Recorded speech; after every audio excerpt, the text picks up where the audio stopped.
Friends, நம்ம ஆனந்த ரெசிபியில் இன்றைக்கி பூரி உருளைக்கிழங்கு குருமா செய்ய போகிறோம். எப்படி செய்யலாம்னு பார்க்கலாம். வாங்க வீடியோக்குள்ளே போகலாம். உள்ள வச்சுக்கலாம். தேவையான அளவு எண்ணெய் ஊற்றிக்கலாம்.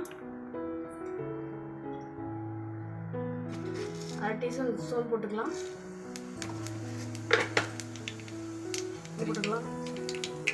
கடுகு 1/4 டீஸ்பூன் போட்டுக்கலாம்.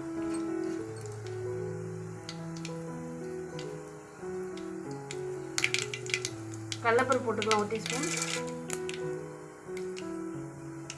போட்டுக்கலாம். வெங்காயம் போட்டுக்கலாம்.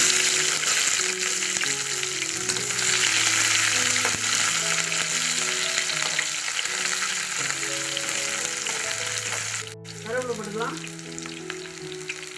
பச்சை மிளகாய் 5 வெட்டி வச்சுருக்கோம், போட்டுக்கலாம்.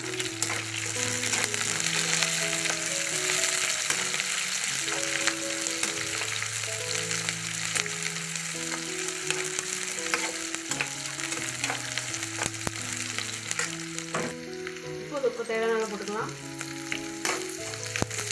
போட சீக்கிரம் வதங்கிடும். வேணாமல்லி போட்டுக்கலாம். ரொம்ப வதக்கக்கூடாது, கண்ணாடி பழம் வந்தால் போதும். தக்காளி போட்டுக்கலாம். 2 தக்காளி வெட்டி வச்சுருக்கேன்.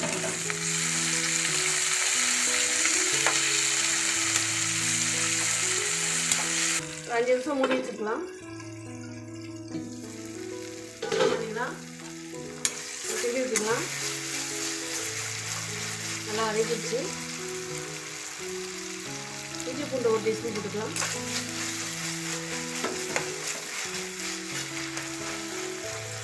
அரை டீஸ்பூன் மஞ்சள் போட்டுக்கலாம்.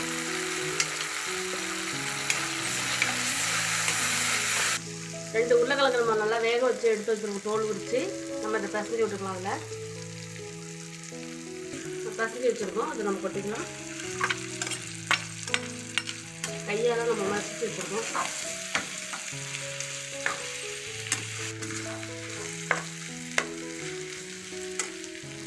லாஸ்ட் டம்ளர் தண்ணி ஊற்றிக்கலாம்.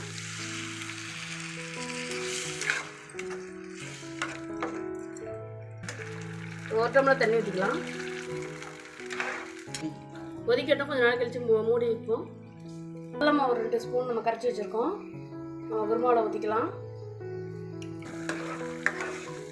கொதிச்சிருச்சு. 2 ஸ்பூன் கடலை மாவு கரைச்சி வச்சுருக்கோம். நம்ம அதை ஊற்றிக்கலாம்.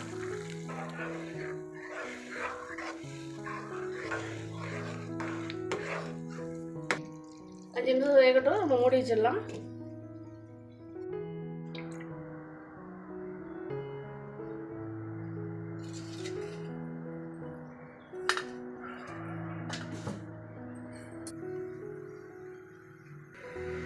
எண்ணெய் காய்ச்சினா நம்ம போட்டு எடுத்துக்கலாம்.